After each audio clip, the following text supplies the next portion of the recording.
बिस्मिल्लाहिर्रहमानिर्रहीम। अस्सलाम वालेकुम। मैं हूं होस्ट अब्दुल क़य्यूम। आज मैं काश्तकार भाइयों को कपास के पौधे में खुराक की कमी की वजूहात बताऊंगा कि किन वजह से कपास में खुराक की कमी होती है।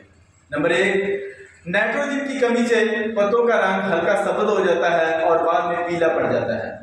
सबसे पहले पुराने और नीचे वाले पत्ते मुतासर हो जाते हैं, जिससे फसल की बढ़ोतरी रुक जाती है।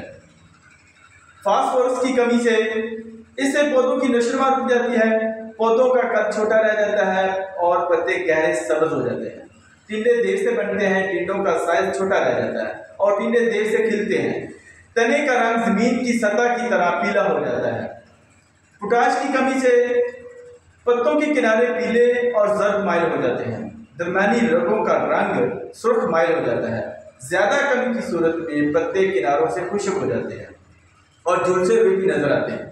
जिंक की कमी से नए पत्तों का साइज छोटा रह जाता है और इसके ऊपर पीलापन आ जाता है। पत्तों की रगें काली हो जाती हैं और पत्ते जंग आलूद हो जाते हैं। बोरान की कमी से पत्तों पर पीलापन बन जाता है, झुर्रियां पड़ जाती हैं, जिससे इनकी शक्ल बिगड़ जाती है और पत्ते नीचे की तरफ मुड़ जाते हैं। बहुत शुक्रिया। अल्लाह हाफ़िज़।